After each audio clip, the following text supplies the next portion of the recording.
Well, good morning.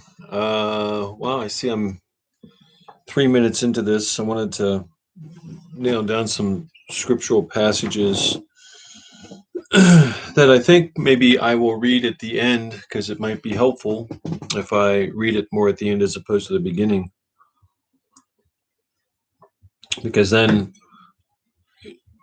there'll be a new kind of clarity. So, as always, if you have opportunity and you think that there is somebody who would benefit from this podcast, please feel free to share it to other people that you might know. This particular chapter, I think, is highly relevant to anybody in their own personal life. So I think anybody could benefit from it. But we want to continue to try and get the message out. So two things. One is, please make sure that you can share this to on your Facebook or social media or through a text or whatever. And also, if you would just make a comment here in the live chat, and let us know if there's been anything about it that has been beneficial to you.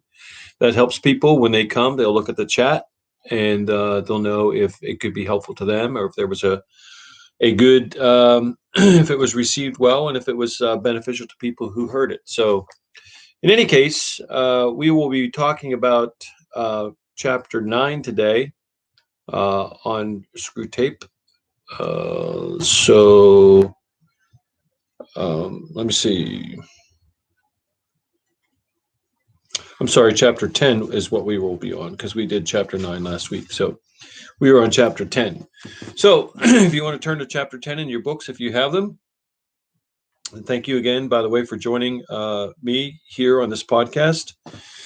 So Screwtape begins with his letter. He says, "My dear Wormwood, I was delighted to hear from Triptweeze that your patient has made some very desirable new acquaintances, and that you seem to have used this event in a really promising manner. I gather that the middle-aged married couple who called at his office are just the sort of people we want him to know. Rich, smart, superficially intelligent, and brightly skeptical about everything in the world."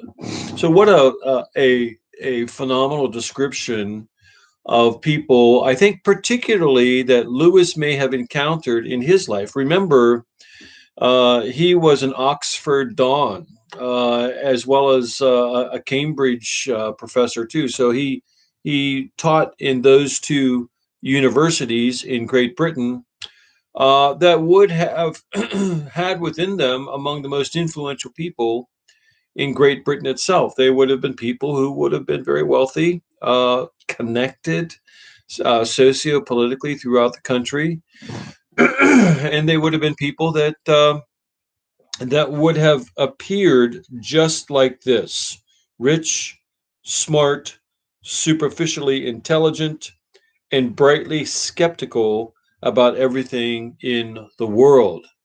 And so I think Lewis is probably borrowing from his own experience here. And by extension, probably people that we could allude to in our own life. I mean, I think anybody who's lived any degree of life has been tempted, has been enamored with being associated with people who are wealthy or famous, and that, or influential. And it doesn't have to be somebody who would be that way even culturally. That any youth minister or pastor in a church oftentimes finds themselves gravitating towards those people who might be the wealthiest, the most influential, the most well known within the community, because they borrow strength from them if they can. And so much of life is our coming alongside people who we can borrow strength and influence from, power, and so in order to make that arrangement happen, they will require us to negotiate, maybe certain values, certain perspectives that we have in life.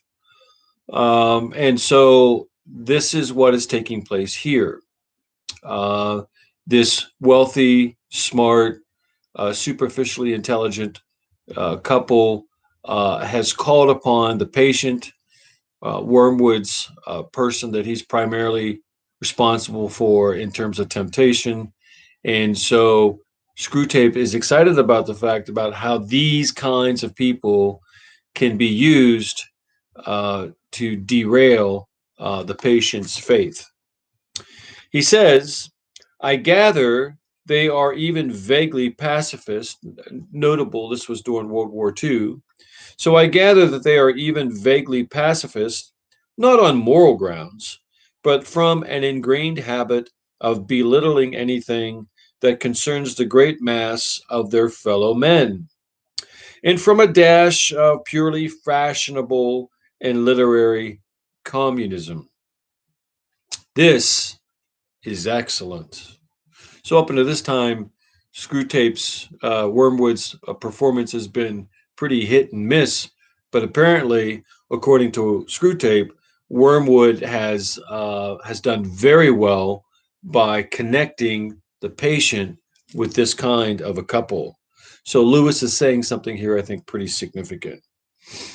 And you seem to have made good use of all his social and sexual and intellectual vanity. Tell me more. Did he commit himself deeply? I don't mean in words. There is a subtle play of looks and tones and laughs by which a mortal can imply that he is of the same party as those to whom he is speaking. And so there is this code, he's saying, that sometimes when you are in a group of people and you encounter another person that may look like this couple here, and the way they talk, you look at them in a knowing fashion. You are affirming who they are as people and what their values might be, even though within the overall climate, that might not be the best thing for you to do. You don't want your associates to know that you are sympathetic to this outside couple or group of people. And so you give them a knowing look or a wink or the way in which you say certain words that speaks in a kind of code that other people might not be. And you do that because you want you want to be associated with them and whatever it is that they have, whether it's fame or power or influence or money or whatever it is. That's what's going on here. He goes on to say, that is the kind of betrayal you should specially encourage, because the man does not fully realize it himself. And by the time he does, you will have made withdrawal difficult. So get him invested in that. Get him to conform socially to it so that in order to break away from that couple, there's a lot he would have to give up. That he's invested heavily in his association with them, and that there's some kind of connection there where there's a mutually beneficial thing that's taking place. So that's what he's saying. No doubt he must very soon realize that his own faith is in direct opposition to the assumptions on which all of the conversation of his new friends is based. I don't think that matters much, provided that you can persuade him to postpone any open acknowledgement of the fact. So, a rationalization, then. And this, with the aid of shame, pride, modesty, and vanity, will easily do. So, don't allow him to come to the full knowledge of the rationalization that he is making in order to be associated with this couple, and if necessary use shame or pride or vanity or those kinds of things to keep him there. As long as the postponement lasts, he will be in a false position. He will be silent when he ought to speak, and laugh when he ought to be silent. So if somebody makes a racial comment, you are silent. If somebody humiliates another person that should not be humiliated because of their status in life or their values, you laugh. He will assume at first only by his manner, but presently by his words, all sorts of cynical and skeptical attitudes which are not really his.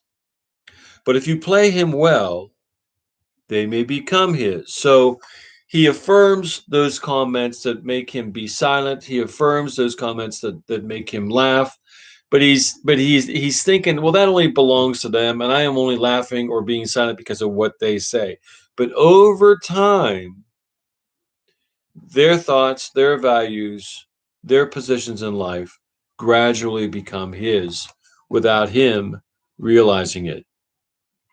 All mortals tend to turn into the thing they are pretending to be.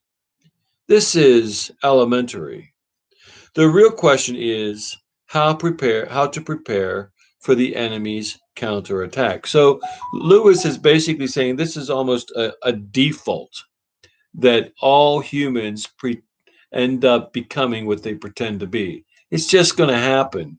The thing that you have to be concerned about is how God might respond in terms of that kind of temptation that you bring to their life. The first thing is to delay as long as possible the moment at which he realizes his new pleasure as a temptation. Since the enemy's servants have been preaching about, quote, the world, end quote, as one of the great standard temptation for 2,000 years, this might seem difficult to do. But fortunately, they have said very little about it in the last few decades. So, he's saying that the church, and this is Lewis back in, when he was writing these letters back in the 1940s. I mean, he wrote it as a book. It was compiled as a book in the 1960s, but wrote these letters back in the 1940s. This is Lewis uh, saying that very little is being said about the world and loving the world. Do not love the world or anything in the world, says John, right? And so he says the first thing is to delay as long as possible the moment at which he realizes this new pleasure as a temptation. Since the enemy's servants, that is, that's God's angels or whomever, have been preaching about, quote, the world, end quote, as one of the great standard temptations for 2,000 years. This might seem difficult to do, but fortunately, they have said very little about it for the last few decades. And so, what was true in Great Britain then is summarily true in our world today. We do very little about telling people to be careful with the world and loving anything in the world. So let me find that whole text for you, because I think that it's important. Let me see. I think it's important to in this part of the chapter. Um, if only I could type with my one thumb. So in First John 2, primarily 15, John says, "Do not love the world or anything in the world. If anyone loves the world, love for the Father is not in them. Do not love the world or anything in the world. If anyone loves the world, the love of the Father is not in them." And so this is an important passage. And I think that one where we as pastors and as people in the world, Christians in the world, don't do a very good job with warning people about loving the world. So he goes on to say in verse 16, for all that is in the world, the desires of the flesh, the desires of the eyes, and the pride of life is not from the Father, but from the world. The world is passing away along with its desires, but whomever does the will of God remains forever. Interestingly, then, John goes into a discussion about the Antichrist after that, because the Antichrist is a person who's going to teach you to love the world and love him through the world. So this is First John, chapter 2, beginning with verse 15 through 17, a pivotal text, an important text. I think it would be helpful for all of us to sit down and say, okay, if I'm being intellectually honest about myself, what are the things of the world that I love too much? What are the things of the world that vie for my affection and my fidelity to God? What are those things? List them out. And we might be surprised if we're really honest what that looks like. And I think this is very much what Lewis was doing. You got to believe that if he is an Oxford Don or a professor at Cambridge, um, and a relatively new Christian, and that he's encountering all sorts of people who are influential and famous, and he has this thing called this Christian faith, which was not in vogue at that point in Great Britain at all. How it might have compromised him socially, how it may impact his ability to move forward professionally, how some people might look at him and think that he'd surrender his massive intellect to something that's mythical and primitive. I'm sure all those thoughts went through Lewis's mind at the time, and as you know, they may go through our mind. So, um, in modern Christian writings, though, I see much, indeed more than I like, about mammon. I see few of the old warnings about worldly vanities, quote, the choice of friends, and the value of time. All that your patient would probably classify as, quote, Puritanism, end quote. And I may remark in passing that the value we have given to that word is one of the really solid triumphs of the last 100 years. By it, we rescue annually thousands of humans from temperance, chastity, and sobriety of life. And so, at one time, I was talking about this morning. In fact, I wrote a bit of I had a discussion with this on a book discussion group where we were talking about Puritanism. That the Puritan period in Great Britain and North America spanned from 1600 to 1660, about 60 years, and that was a really vital time in the life of the church.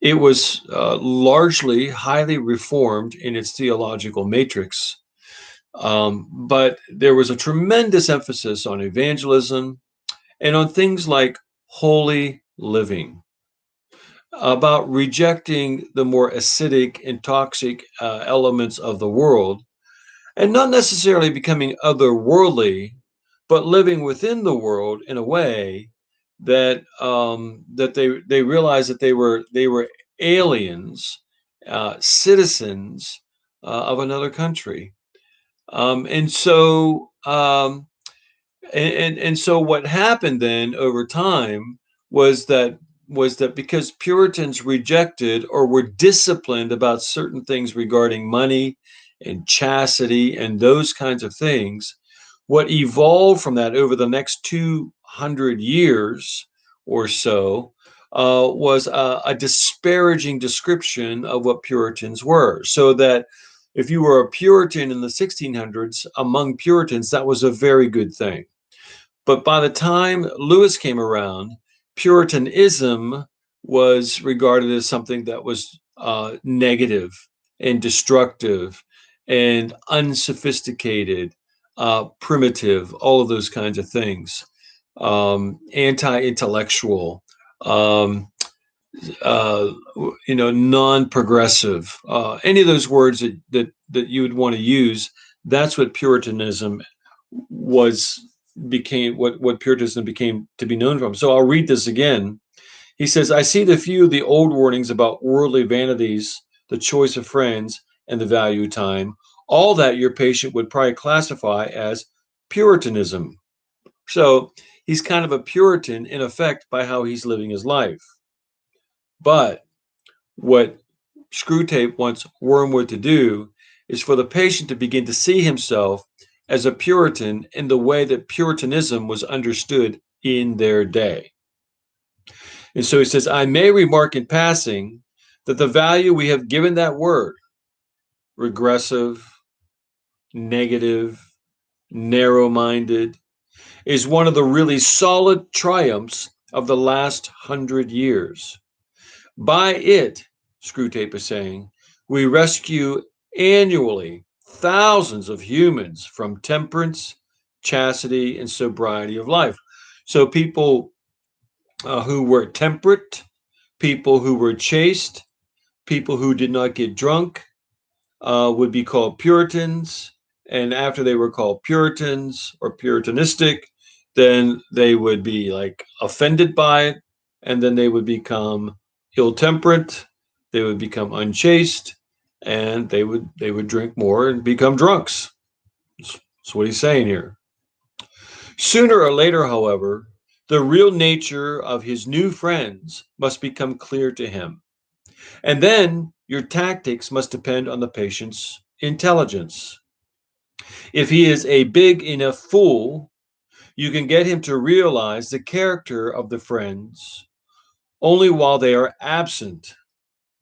Their presence can be made to sweep away all criticism. And so people do this all the time. They don't like this kind of person when they're away, but when they're with them, then they placate and they patronize, and they don't really treat them like they really think of them inside. They're hypocritical. That's what he's saying here. If this succeeds, this dualistic way in which he sees his friends, he can be induced to live, as I have known many humans to live, for quite long periods, two parallel lives. He will not only appear to be, but will actually be a different man in each of the circles he frequents. So he may be a wonderful, godly husband and father at home someday, but when he's at work, he can swear, he can criticize, he can be mean with the best of them. And so there's this kind of dualism that's in his life. He is one thing to one group of people, and he is quite another thing to a whole other group of people. So, Screwtape is saying that's a good thing, and probably it's a good thing because eventually people see through the hypocrisy. Failing this, there is a subtler and more entertaining method. He can be made to take a he can be made to take a positive pleasure in the perception that the two sides of his life are inconsistent. A positive perception that the two sides of his life are inconsistent. Well, I know I'm this way here and I'm this way there, but so I mean that's what we have to do. That's okay. That's what that's office politics. That's whatever it is. This is done by exploiting his vanity. He can be taught to enjoy kneeling beside the grocer on Sunday at church just because he remembers that the grocer could not possibly understand the urbane and mocking world which he inhabited on Saturday evening. And contrariwise, to enjoy the baldy and blasphemy over coffee with these admirable friends all the more because he is aware of a deeper spiritual world within him which they cannot understand. This is the height of arrogance and the height of hypocrisy conjoined. You see the idea. The worldly friends touch him on one side and the grocer on the other, and he is the complete, balanced, complex man who sees round them all. So he's appealing to his vanity. Thus, while being permanently treacherous to at least two sets of people, he will feel, instead of shame, a continual undercurrent of self satisfaction. Finally, if all else fails, you can persuade him in defiance of conscience to continue the new acquaintance on the ground that he is, in some unspecified way, doing these people good by the mere fact of drinking their cocktails and laughing at their jokes, and to that cease to do what would be priggish, intolerant, and of course puritanical. Meanwhile, you will of course take the obvious precaution of seeing that this new development induces him to spend more than he can afford, and to neglect his work and his mother. Her jealousy and alarm, his increasing evasiveness or rudeness, will be invaluable for the aggravation of the domestic tension. So, I do want to go back for just a minute and talk about this, the first part of the chapter, about 3 lines down. I gather that the middle aged married couple who called at his office are just the sort of people we want him to know: rich, smart, superficially intelligent, and brightly skeptical about everything in the world.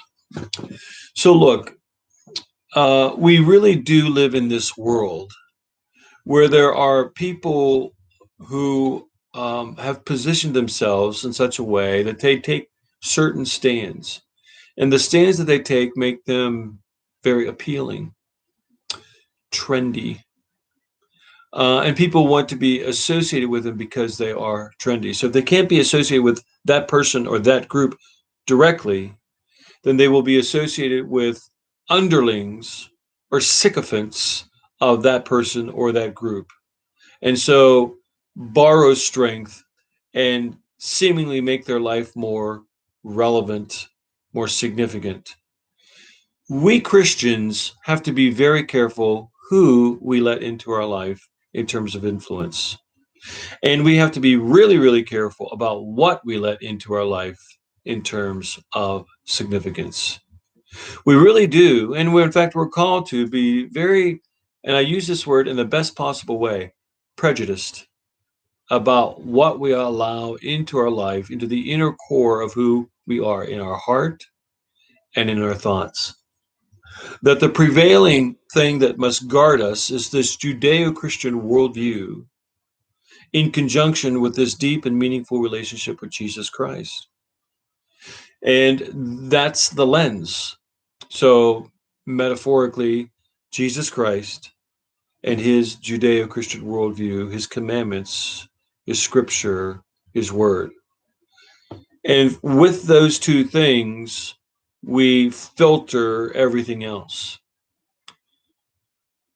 I don't think that we're very good with that as a whole within the church today. I think that we grossly underestimate how much we have been influenced by the world in our thinking, even in the structure or the framework of how we think, what we believe, what we allow our hearts to attach to. And we could do better. And so as a result of that, you know, it's sort of like what Lewis was talking about earlier, that, that there's this flip where uh, the work of temptation is to make us believe that when we embrace those things, we are actually being very virtuous. But those things in turn cause our behavior to not be that way. And so I should go back to the chapter where Lewis talks about that, those concentric circles, because that's exactly what we're talking about here. I think it's chapter 4, chapter 3, or chapter 4, about how temptation should remake the person. And the remaking of the person oftentimes takes place through the arrangements, the relationships that we have with others in life. And that there are only certain kinds of people, not just people, carbon-based entities, but thoughts of people, what we read, what we watch, that that that it's not like there are times when we need to read the opposition. We should, but we always read the opposition through the framework, through the lens that I was talking about earlier. And many of us are not very good, and we get sucked in, and it changes us over time and moves us away from where from the center of where we really ought to be, to the outer perimeter of where we ought not to be. Will it destroy our faith? Maybe not. Will it compromise our faith? Maybe. And that makes us less effective, less real, less true, less responsive, less in so many different kinds of ways. So be careful who and what you allow into your life, and how, because it's trendy, because everybody else is thinking that way or doing those things. Be careful what you do.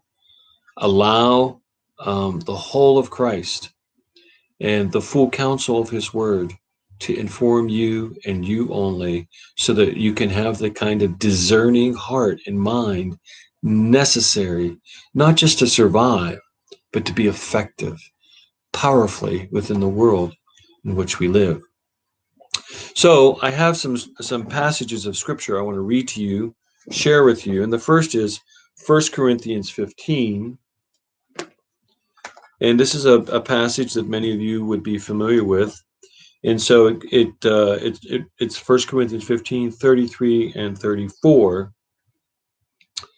And so the Apostle Paul says, do not be deceived. Bad company ruins good morals. Wake up from your drunken stupor, as it is right, and do not go on sinning. For some have no knowledge of God. I say this to your shame. So this is kind of a parable, or not a parable, but a proverb that Paul would have borrowed from Proverbs in the Old Testament, as well as from some Psalms. But it was a general axiom, a truth that everybody would have understood, that bad company ruins good morals. And bad company, not just in terms of people, but bad company in terms of what you see, what you hear, what you read. That's very important to understand. And then in the Old Testament, there's, and this is a little more cryptic, but no less powerful. And so I want to read this from Proverbs 26. Let's just begin with verse 24. Whoever hates disguises himself with his lips and harbors deceit in his heart. When he speaks graciously, believe him not, for there are 7 abominations in his heart. Though his hatred is covered with deception, his wickedness will be exposed in the assembly that is in heaven. Whoever digs a pit will fall into it, and a stone will come back on him who starts it rolling. A lying tongue hates its victims, and a flattering mouth works ruin. And so this is a passage that I think is particularly relevant to the kind of couple that Lewis is talking about here. So Psalm 109, and I think I have this, yeah, I do. Psalm 109, verses 2 through 5 are also helpful. For the wicked and deceitful mouths are opened against me, speaking against me with lying tongues. Now you could read this, and I think it not unfair that you could read this as a passage that speaks of both David and God. I mean, there are many passages where it's the voice of David that is true about him, but it is equally true about God at the same time. There are parallel meanings. And so I think that you can read this passage in this way. For the wicked and deceitful mouths are opened against me, speaking against me with lying tongues. They encircle me with words of hate and attack me without cause. In return for my love, they accuse me, but I give myself to prayer, for they reward me evil for good and hatred for my love. So I think this too is a helpful passage that we can read in light of that. Now, there are a couple more. The other is Ephesians 4, and I'm going to go ahead and take the time to share that passage. Ephesians 4. So, well, I'm here in Colossians. So, you know what? You turn to Colossians, then we'll go to Ephesians. Colossians 3, 8 through 11. Colossians 3, 8 through 11. And so the Apostle Paul says, but now you must put them all away: anger, wrath, malice, slander, and obscene talk from your mouth. The kinds of things that you would get from this popular couple that Lewis is talking about. Do not lie to one another, seeing that you have put off the old self with its practices, and have put on the new self, which is being renewed in knowledge after the image of its creator. So, Paul was talking about the importance of taking those old bits of our nature and putting them off and putting on the new self that looks like Christ. And so when that happens, then when we encounter people who are anti-Christ, then we can be more resilient, because what they're encountering is the image of Christ in us. So Ephesians 4 then, beginning with verses 22 through 24, reads like this. Well, let me just begin with verse 17, okay? So that's Ephesians 4, beginning with verse 17. Now I say this and testify in the Lord, that you must no longer walk as the Gentiles do, in the futility of their minds. There's a lot of futility. It's tremendous futility. And we have to be careful how much the tentacles of their futility influence and shape our minds and our hearts. They are darkened in their understanding, alienated from the life of God because of the ignorance that is in them, due to the hardness of their hearts. They have become callous and have given themselves up to sensuality, greedy practice to every kind of impurity. But that is not the way you learned Christ, assuming that you have heard about him, were taught in him, as the truth is in Jesus, to put off your old self, which belongs to your former manner of living, and is to corrupt and is corrupt through deceitful desires, and to be renewed in the spirit of your minds, and to put on the new self, created after the likeness of God, in true righteousness and holiness. What a powerful scripture that describes both this new set, or couple that are infiltrating in this patient's life, versus the kind of person that the patient ought to become, and how Screwtape is counseling Wormwood to undermine all of that. So, just some great passages of scripture here. A very helpful, incredibly relevant passage for everybody during almost every day of their life. So, I hope you find this to be helpful. Again, please share the video, make some comments about what we've talked about here, and let's get this word out. I got to tell you, I just think that this book is more relevant today than maybe at any other time in its history. And people need to hear the great truths that Lewis exposed, revealed, taught on when it comes to how the enemy tempts us and tempts us away from God. So, hope you find this to be helpful. I hope you will partner with me in getting this out to other people as well. Thank you very much. God bless.